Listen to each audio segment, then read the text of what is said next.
you need to know how to find the slope between those 2 points. Okay, so let's say I took a point, and let's call it -3, 1, and I took a point 4, 3.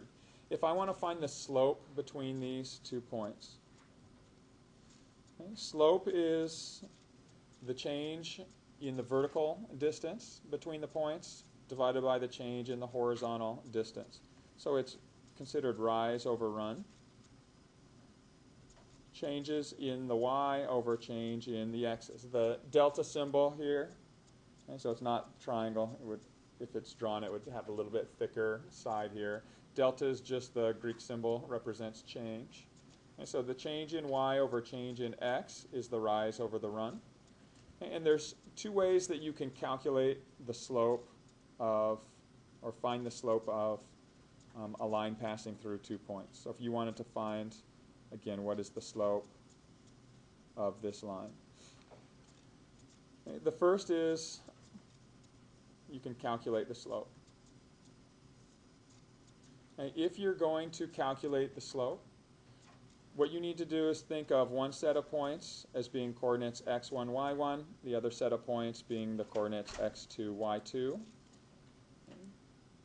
And to find the change in y's, you can calculate slope, which is designated as a lowercase m, by finding the change in the y's. So the difference between y1 and y2 divided by the change in the x's. And whatever y you start with, you need to start with its corresponding x. So x1, and you find the change in that, x1 minus x2, and this is going to give you your slope. Okay, now, it doesn't matter which one you begin with. Regardless of that, you're going to get the same thing as long as you begin with the corresponding x-coordinate as your first term as well.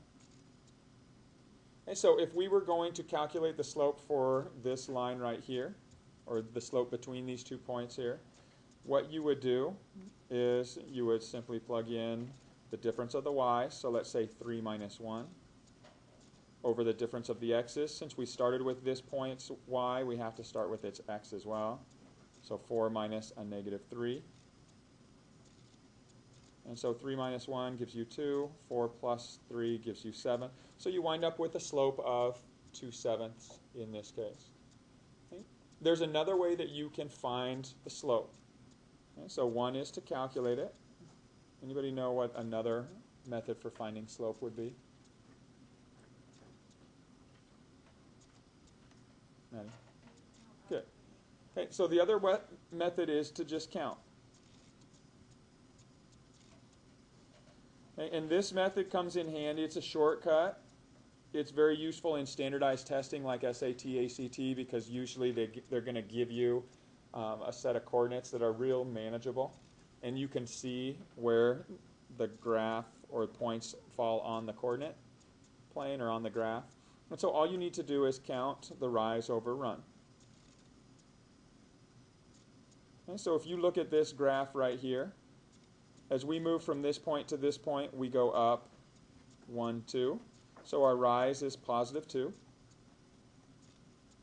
Okay, the signs are important here. So you'll notice anytime I count, if I show it, I'll always include a plus when I'm moving up or to the right. I'll always include a negative when I'm moving down or to the left. So if I move up to the right, and now my run is 1, 2, 3, 4, 5, 6, 7. So it's 7 to the right, so a +7 as my run, and so I get the same slope, 2/7. So whichever way works for you. If you have easy to use numbers, you can just count it. If you have the physical graph there to use as a reference, also counting can come in handy.